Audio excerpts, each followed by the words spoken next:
Good morning, friends. Today, joining us straight from Canada is veteran journalist Terry Milewski, and we are here to discuss Prime Minister Justin Trudeau's wild allegations against India and their impact, and why has Canada decided to condone Khalistanis. Terry, thank you so much for joining us again. I'm looking forward to it. Thanks for the invitation. Yeah. Joining us also is editor Jitad Jay Bharadwaj. Jay, good morning to you too. Good morning, Pallavi. Thank you so much.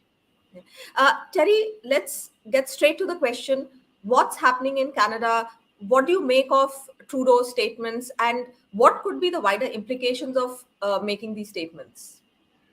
Well, where shall I begin? This is a shocking statement, an amazing statement by the Prime Minister for a number of reasons. I'll give you just a couple of the most obvious ones. The first is that he is making this accusation against a fellow democracy with whom Canada badly needs and has been trying for years to improve relations.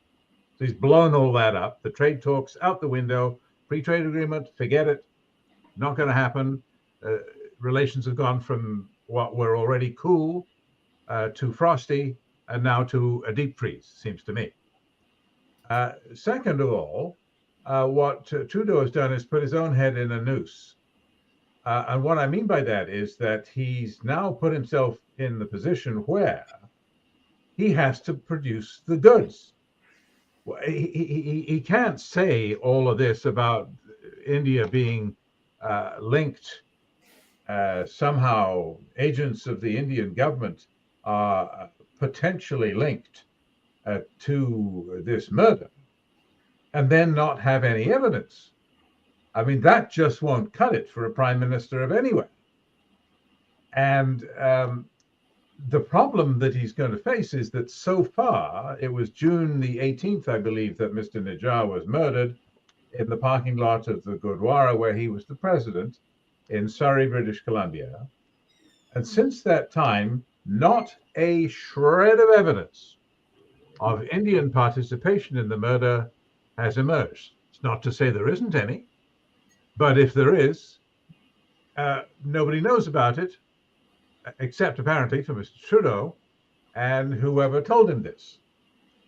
So what have we got? What we got is a theory that emerged from the Khalistan movement that because the number is three, because three Khalistani figures in various parts of the world died in a period of about 45 days, say a couple of months, May and June of this year.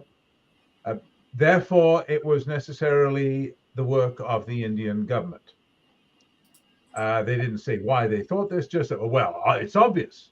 You know, three of them wiped out in the space of 2 months. Well, problem. The local story in the first case, Mr. Panjwar in May in Lahore, sounded a lot like a drug deal gone bad. Haven't seen much hard evidence, hard to get such evidence in Lahore. In the second case, Mr. Kanda, he certifiably died of blood cancer, leukemia, in a hospital in Birmingham, England. I think the hospital is a credible source. They knew why he was died. Nobody came into his room and shot him full of cancer suddenly so that he suddenly died. I don't think that's how it works. Not at all. That doesn't fit the pattern at all. The one that certainly does look like a murder was the third case, that of Mr. Nijjar in Surrey.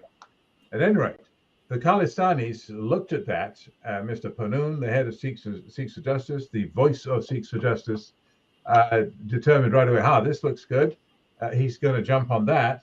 And he immediately adopted the theory that this was the work of the Indian government, state agencies, that they were dispatching hit squads, 007 deadly diplomats were flying around the world, killing off Khalistanis. And in Australia's case, I forget now, you correct me if I'm wrong, but I think it'd be about a 26,000 kilometer round trip for the Indian High in Australia to fly over the weekend to British Columbia to help his fellow diplomats in their joint endeavor to assassinate Mr. Nijjar. I mean, you know, I'm making a joke of it. It's not funny, of course. A man died. But I mean, the allegation is absurd. And no further evidence has emerged until yesterday, when Mr. Trudeau comes up with this credible allegations. Why are they credible? What are the allegations? And I'm just saying to you that I don't think that he could possibly get away with not answering those questions. Maybe the first couple of times he can, hurry to his car and no time for questions, can't tell you anything, mustn't talk about it, mustn't upset the investigation, it's classified, whatever. You've heard these excuses all before. But how long can he keep that up? And one final thing on this, I don't see how he keeps it up very long at all, because we all know somebody who knows more about what Trudeau says he knows, and that is Mr. Modi. That's right. Because Trudeau tackled him, did he not, by his own account at the G20 in New Delhi, and I quote, in no uncertain terms. He took it up with the Prime Minister of India. Oh, well, in that case, presumably Modi just didn't sit there like a potted plant. He asked questions. What are you talking about? What is your evidence? I mean, can you imagine that he didn't ask that? Of course he did. And of course, Trudeau had an obligation to level with him. I mean, the two governments have been exchanging information about this for months now. Since the murder, since the allegations of an Indian role were first made at the end of June. So it seems to me that the Indian government and its prime minister both know something about what Trudeau means. And for the Indian government then to immediately step up and say, this is absurd and motivated, I assume Foreign Minister Jaishankar meant politically motivated, although I don't think he used that word, for them to say what they said is unequivocal. There's no way around it. They boxed themselves in just as surely as Trudeau has. So they've now painted themselves into opposite corners, and we're now going to see a sort of diplomatic battle royal as they duke it out to try to figure out who's got the better case. And of course, if I can add one thing, there is always the possibility that it's both. There's always the possibility that somebody with a loose connection to the Indian government had a friend who was connected to gangland in British Columbia that had a beef with Mr. Najjar, and that the two motives intermingled, and that this was a partnership made in heaven.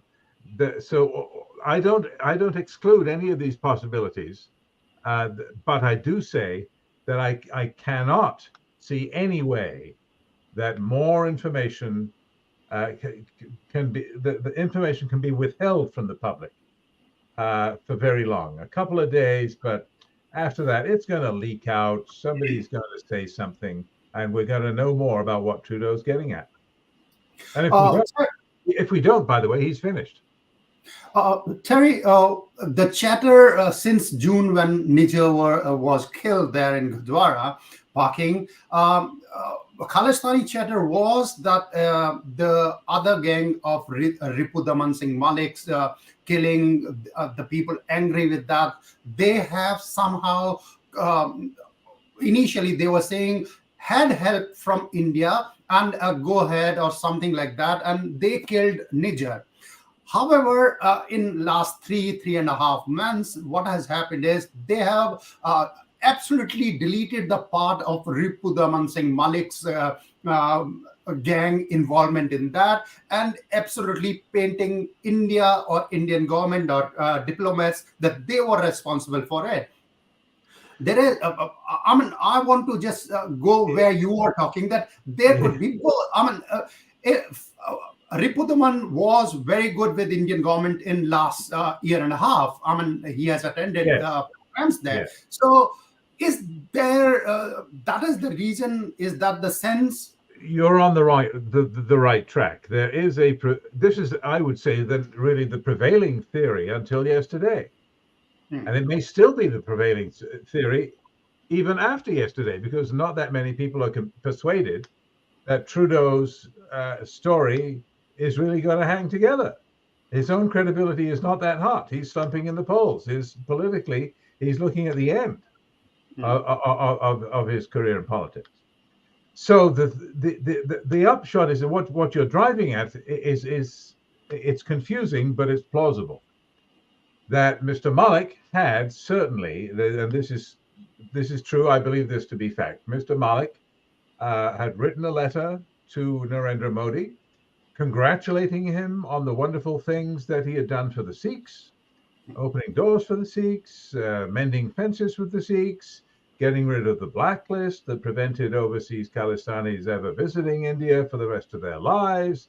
Well, actually, that was started by Manmohan Singh, and it was continued by Mr. Modi. And so there are grounds for labeling Malik as a newfound friend of India, despite his virulently Khalistani background back in the day when he was the financier, and a very generous financier indeed, of the Baba Khalsa, the terrorist group which blew up Air India in 1985. So so much for Mr. Malik. So there is, when I referred a moment ago to the possibility that various motives might have intermingled among those who wanted to get rid of Mr. Nijjar, the gangster motive, gang rivalry, settling of accounts between gangs, could easily have mixed with the motive of fans of India who wanted to get rid of an enemy of India. So that possibility cannot be excluded. But I have other than what I just said, there's no evidence for that either. I mean, that's the problem with this case, is that we can sit here and speculate about these things, but none of us can produce evidence. I wouldn't claim to be able to produce evidence other than the letter that Malik wrote to Mr. Modi. That became public, and I believe it wasn't forged. Nobody repudiated it. It's the real deal. So yes, Malik was trying to make nice with the Indian government, and he was disliked for that. And we may be closer to providing an accounting for Mr. Malik's death, much closer than we are to providing an accounting for Nijjar's death. Terry, I wanted to come in here that because even this theory is basically a Khalistani theory, a Khalistani conspiracy, that because Mr. Malik was murdered again, I think last year, and so that it seems like that there's an inter-gang rivalry, but they are pulling in the Indian agencies as well. But this is predominantly Khalistani chatter, as you said, no evidence for it at all. But the question is that even if there was a remote possibility that maybe Indian government sent some James Bond style agents to carry this out or something to that effect, I mean, India and Canada are supposedly allies, or should be allies, given that they're both secular democracies. I mean, if stuff like this happens, or if there is some suspicion, you talk in private. You don't make this public, because this is like literally kind of, declaring that we are not friends. Yes. I mean, you'd have to be very naive, I think, in this world to believe that nation states do not engage in extraterritorial executions. I'm sorry, but it does happen. Yes. Don't get me started on the history of American foreign policy. And nation states do this. And let's take an obvious example, Osama bin Laden. Name me a country that didn't applaud. I mean, I can't think of one offhand. I mean, other than his own gang. Only Pakistan. Okay, all right, you got me. All right, you came out with one. Okay, I'll give you one. But you get my point. Is that if it's the right guy, suddenly all of these our warm feelings to national sovereignty and the rule of law, suddenly that seems to dissipate, doesn't it? If they're getting a real bad guy. And I was on an Indian network show today. They sometimes call me to talk about what's going on in Canada. They've been calling quite a lot lately. And they were split, embarrassingly, between two alternative positions and they were reluctant to choose one. And I say they have to pick a lane. Here's what I mean. Either A, you say you didn't do it, or B, you say we did do it and we're proud of it because the guy was a terrorist. We're shedding no tears for Mr. Najjar. He was a terrorist. We did the right thing. Jai Hind. Well, I say to you, pick a lane. You can't have both. This is one panel, and people are saying, "Are you both?" And I don't think I made myself very popular by suggesting that they should choose between these competing theories. But you can't have it both ways, guys. But the point being that in this particular case, they do face that choice. And obviously the government, Narendra Modi and the foreign minister in his statement, they have chosen to say, no, we didn't do it. This is absurd and motivated. And they're completely rejecting any role at all. Well, now that they painted themselves into that corner, as I said earlier, if Trudeau is able to produce the goods, I mean, even pretty good goods that suggest that, oh, well, they're wrong about that. There was indeed a connection, and here it is. And here are the names or the places or the dates or something that we can get a hold of, something that you can say, this is factual, this is checkable, this has credibility. If Trudeau was able to come up with something like that, a pretty good chunk of evidence, then he would be ahead of the game. His reputation might be restored. Modi would be in trouble. Modi would be the one who would be feeling that he had the bloodied nose, not the bloodied nose that Trudeau had after the G20. But I don't think that's very likely. I'm not, when I float that theory, I'm not even persuading myself. I don't think that's very likely. I think the more likely outcome is that Trudeau fails to achieve that. And that's a high bar. Come up with a piece of evidence that is going to convince the world and Canadians and Indians that, oh, it looks like India was in it up to its eyeballs. And Trudeau's got him now. He's got him by the throat. I don't see that happening. Well, can I come in once more? I have 2 points to make and ask you. The language which Trudeau used was potential connection. This word potential, so it can go either way. There could be, there couldn't be. And then he passed on whatever intelligence gathering dossier they made to Five Eye countries, including Australia.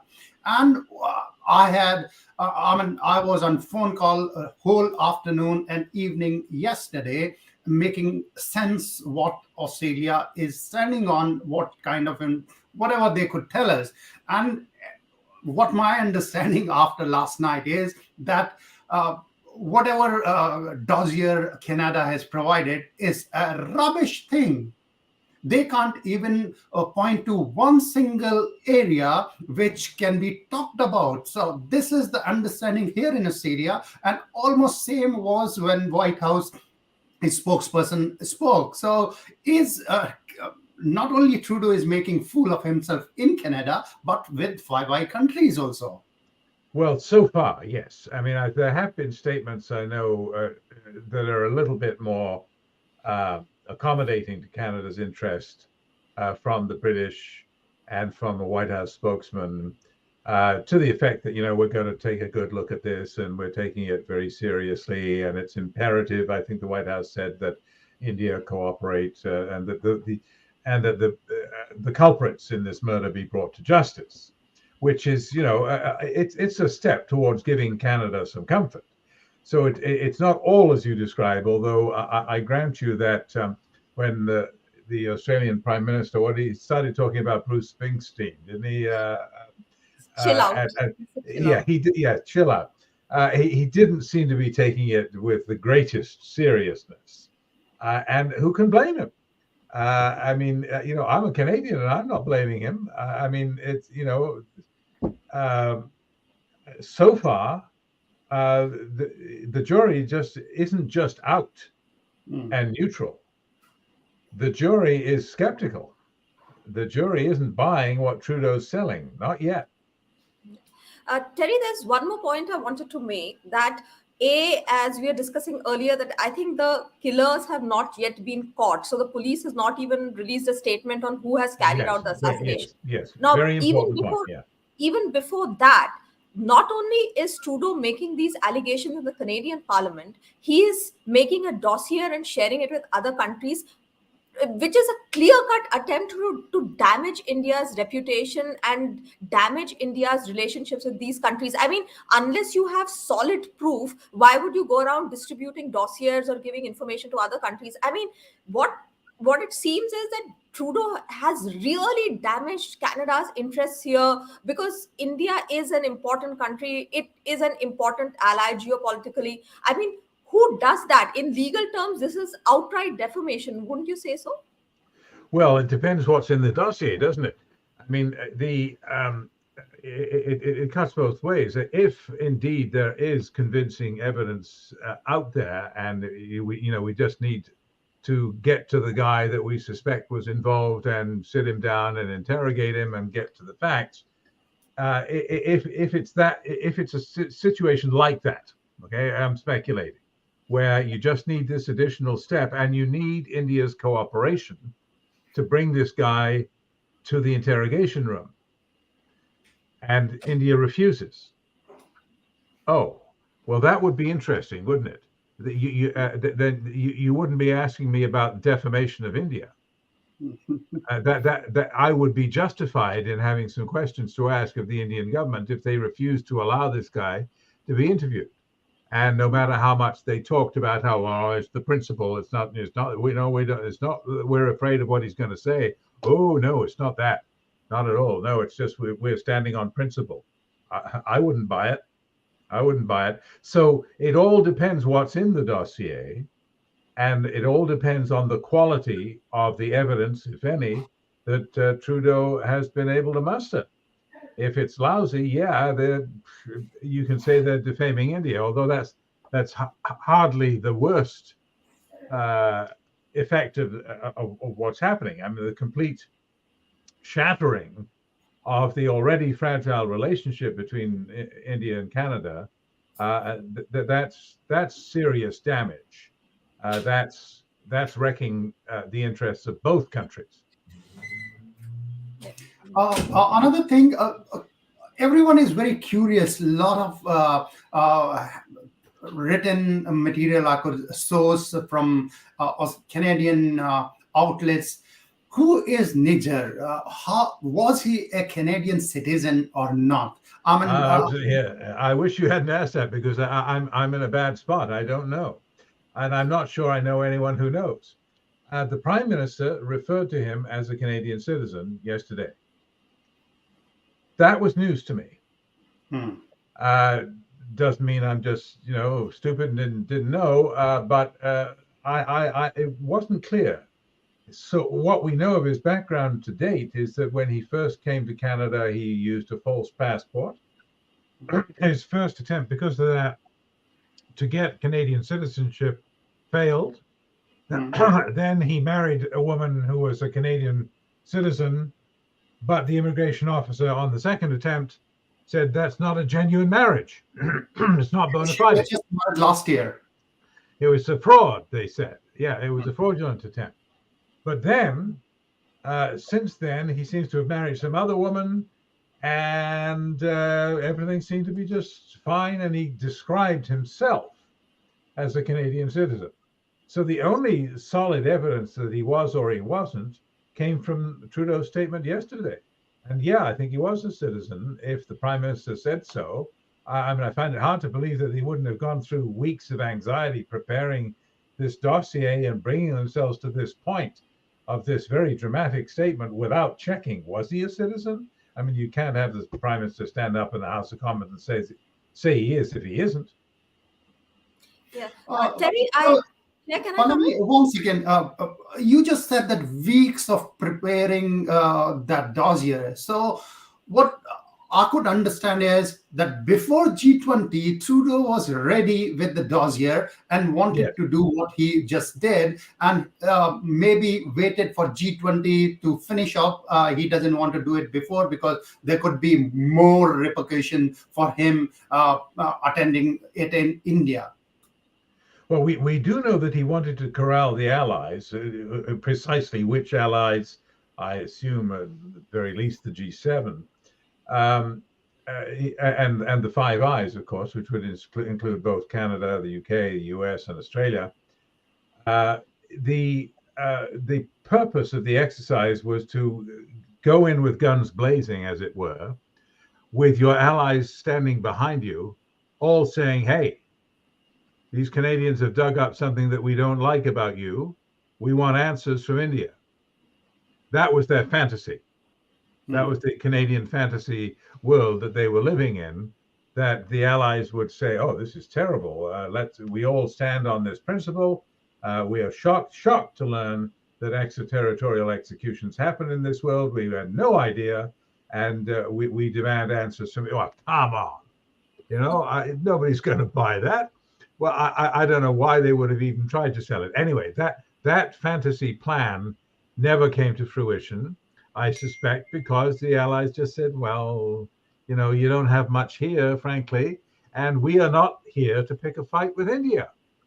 India, this is an important factor, that India in this struggle, or in any struggle, can claim a lot more clout than most of the other countries sitting around the G20 table. They've got clout that Canada no longer has, if it ever did. So they can influence other countries to take the position, "Oh, we don't want to antagonize India right now. We all want free trade agreements with India. We all want a bigger piece of the Indian pie. We all want to exploit India's growing strength as a counterweight to China." So my understanding is that when the Canadians approached the Americans, for example, "Look, we've got this, we'd like you to side with us and have our backs when we bring this up," that the Americans said, "Don't think so. No, thank you." Yeah, Terry, So that's why it fell flat. Go ahead. Sorry. Yeah, what I wanted to say is that now the history of Khalistani terrorism is quite well known. So this is not something that's happening in a clandestine way. I mean, we have the Kanishka bombing there. So it's not as if things are happening in isolation, or that the Canadian authorities are not that it's something that nobody is aware of. I mean, we know that people like Ujjal Dosanjh were attacked within Canada. I mean, you have been on their hit list. So freedom of expression is one thing, but Canada is well aware that this is a violent movement. I mean, the degree of violence may have gone up and down over the years. So it is really baffling why the Canadian authorities, I mean, domestic politics aside, how on earth is this position even defensible, is what I can't understand. It's literally like, Well, someone does a terrorist act in America or in Canada, and then another country is, saying that, oh, this is freedom of expression, or, something to that effect. So that is really strange coming from, yeah. It's an important question, and I'm glad you brought that up. I was asked a question today by a very experienced reporter, Canadian, who asked me this question: "Why would India be so obsessed with a community that is simply asking for its political rights?" That's what this reporter thought this story was about. That was the story that should be answered. And of course, it's a little bit absurd. I didn't say this, but it's a little bit absurd, considering that this community, as if that's what we're going to call it, perpetrated the worst case of aviation terrorism in history until 9/11, and committed many other beatings and murders all over Canada and around the world, for that matter. Certainly in the UK. There's a current case, by the way, in New Zealand, as you probably know, which is extremely gory and appalling case of a man being attacked and beaten, lucky to survive. A journalist. Auckland. Yes, indeed. Yes, in Auckland. So that's one little anecdote that bears on your question. Here's the other. Recently, a poll was done in Canada asking about the Air India bombing of 1985. And nobody had a clue what it was. Well, not nobody, 80% had not the vaguest idea of what the Air India bombing, that was, I don't know, was that in Canada? You know, you got answers, people were just clueless. They'd forgotten about it if they ever knew anything. They weren't paying attention to the news. It's all just been flushed down the memory hole. Even Canadians, 280 of the passengers were Canadian citizens. Even among Canadians, they have no idea what the Air India bombing was all about, who did it, where it was, when it was. They couldn't tell you a thing. And young people knew next to nothing. The Air India what? The Air India bombing. Oops, never heard of it. So that goes some way to, it doesn't justify the bafflement that you describe in your question, but it illuminates the question somewhat, I think, that the main reason is ignorance. The main reason that that people don't get it, that politicians don't get it, is ignorance. I remember once covering a story about a contested Liberal Party nomination in an important electoral district, which used to be Ujjal Dosanjh district in Vancouver South. And the story was that a large body of the long-time loyal Sikh liberals in that riding, which is heavily Sikh population, that a large group of them, 30 or 40 of them, were going to walk out of the party in protest of the party brass, the high command, under Trudeau and his appointed lieutenant in British Columbia, because they were going to impose over the democratic will of the membership a candidate that they preferred, and that the World Sikh Organization, a separatist group, preferred, and that Trudeau's lieutenant, who was the immediate past president of the WSO, preferred, in place of the front runner, who had already sold several thousand new memberships for the party and was accepted by these veteran Sikh liberals in that district. And I reported the story about the anger that they expressed, and they were so angry, they waited until our television camera was rolling before they walked out. They wanted to make sure this walkout got on TV. They were angry. And these are people who have been stout liberals for 20, 30 years. Founder members of the District Liberal Association. Walking out in protest of their own leadership, installing perhaps not a Khalistani, but let's say somebody who is approved by Khalistanis as the candidate. And I remember when I asked Trudeau about this on Parliament Hill, he said, well, Terry, you know, that's democracy. Sometimes you lose, sometimes you win. You know, you just have to learn to roll with the punches. Well, democracy is exactly what did not happen in that riding. That's one thing, but that's another story. Here's the real story. Listening to this is one of Trudeau's senior aides who came up to me later and said, well, Terry, I suppose you're going to do a story about how the Sikhs are taking over the Liberal Party. He got it completely backwards. He didn't understand what was happening. The story was the Sikhs were walking out of the Liberal Party. And all the Sikhs are not the same. Sikh doesn't equal Khalistani. Two different concepts, different words. Khalistanis may be Sikhs, but Sikhs aren't necessarily Khalistanis. Most of them are definitely not. And here was a senior aide to the would-be prime minister. This was 2014. He was elected prime minister in 2015. And he just didn't have a clue. He didn't know he didn't get it at all. He thought that these people who were walking out, they weren't real Sikhs. Real Sikhs were Khalistanis. That's Real the problem. Sikhs. Yeah, that was the problem. So you see why I'm telling you that story in connection to what you're asking about. Ignorance, not getting it, don't understand, not willing to even make a nominal effort to figure out what's going on right under your nose in your own party in an election campaign, which could put your man into the Prime Minister's office, and in fact did so.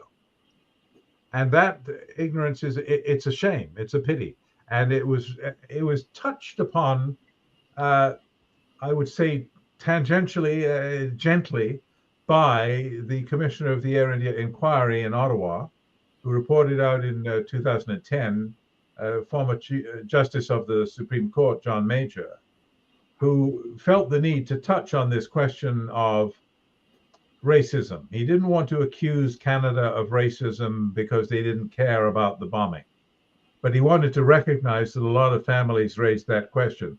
And you can look at it, he found a form of words to say that, you really got to ask yourself if this had been a plane load of white people from Toronto, maybe the reaction would have been different. Maybe the investigation would have been more energetic.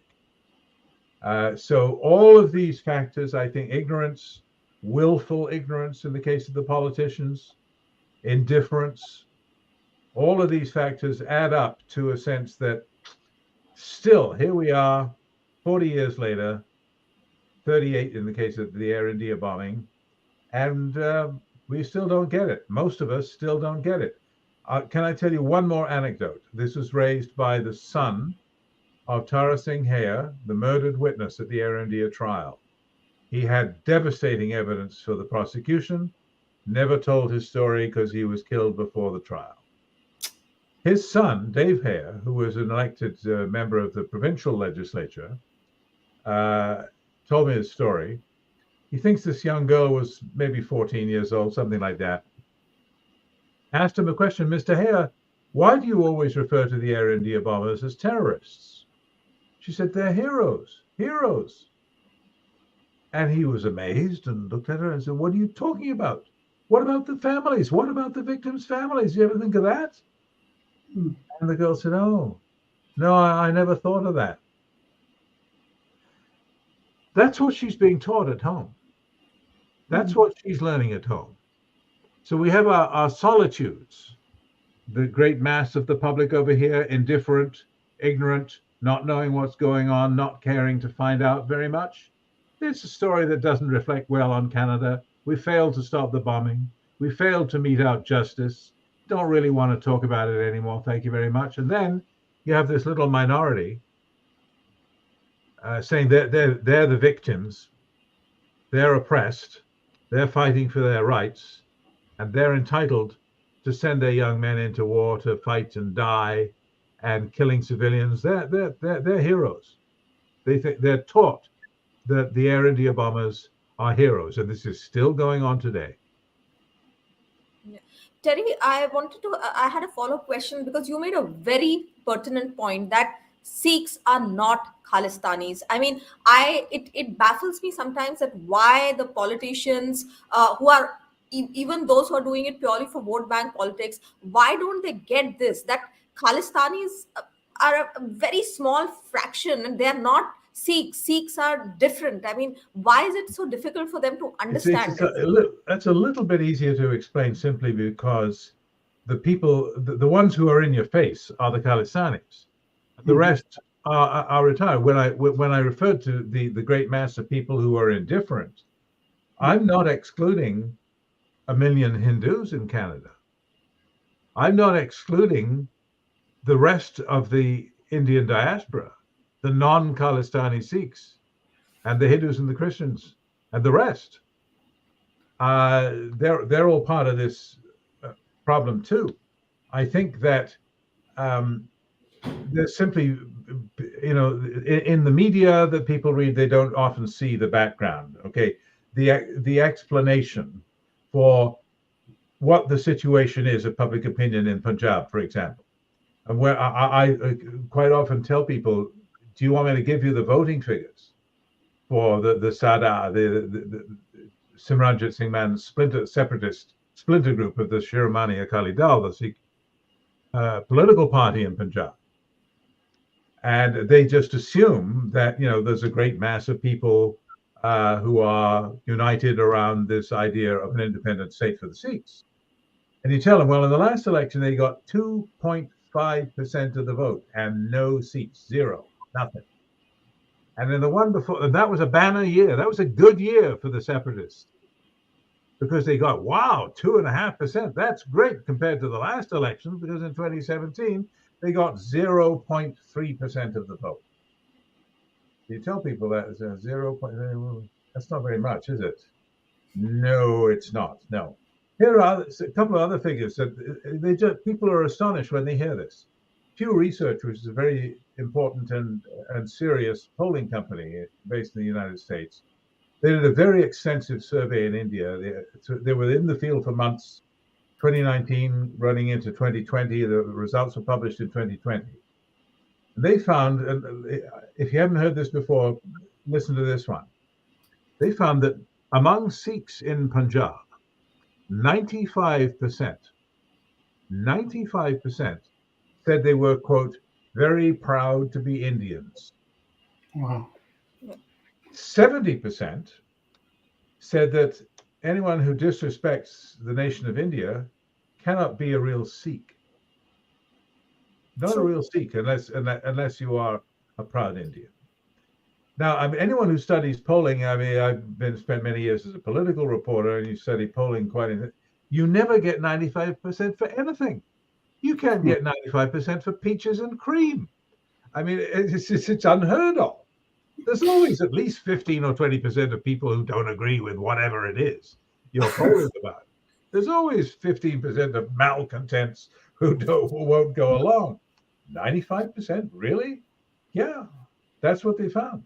So the more you look at this, the more there is this yawning gap between our Western understanding of Sikhs or Khalistanis and they want an independent state, and the reality that no, they don't.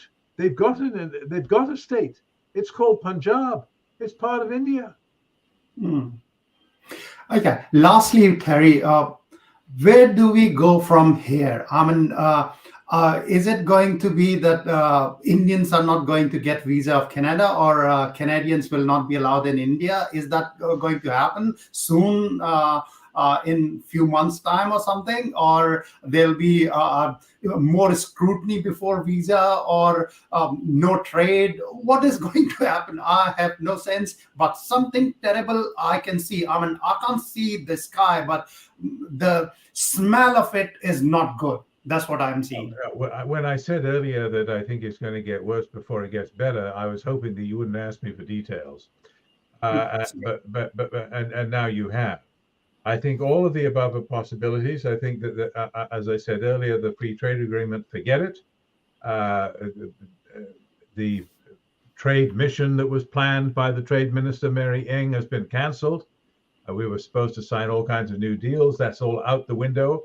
I think it'll take a long time to come back from that. It took very many years. Remember, there was a falling out over nuclear technology between India and many Western countries, and particularly Canada, which supplied some of the gear that was diverted as it should not have been. And I was there at the press conference when Stephen Harper, as Prime Minister of Canada, and Manmohan Singh, as Prime Minister of India, finally kissed and made up about that. And then, what was it, about 2010, I think? Yes. And that's when they finally kick-started the trade talks, which now are going nowhere, just as you suggest they might. Visa battles are also a possibility, making them harder to get, cutting down on travel. Today, Canada put out a travel advisory. Do you hear about that one? They put out a travel advisory. Oh, don't go to India. It's dangerous. Really?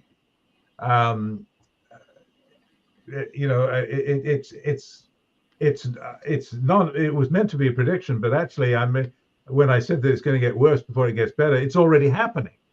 We're barely 24 hours since the Prime Minister made his statement, and already things are getting worse. India has done a tit-for-tat retaliation by kicking out a diplomat, although let it be noted that they didn't escalate. They didn't kick out the High Commissioner. They went one tier down, as Canada had done. So it's strictly tit for tat. It's not escalation. So we can be thankful for that. But other than that, I'm afraid I don't see this resolving quickly, because the history of these things is it takes so long for governments to reverse course. The only thing that could reverse it more rapidly and get this ship into a safe harbor, meaning the relationship between the two countries, is the early departure of Justin Trudeau. If, for example, this whole gambit falls flat, he doesn't have the goods, as I put it. He cannot produce evidence to support his position. The embarrassment is terminal. Calls for his resignation become irresistible. And in short order, we have an election and the Conservatives are installed. However, I can't guarantee that the situation will necessarily, vis-a-vis the Khalistanis, will necessarily be revolutionized by the arrival of a Conservative government, because their history on this has been far from perfect. Let me put it that way.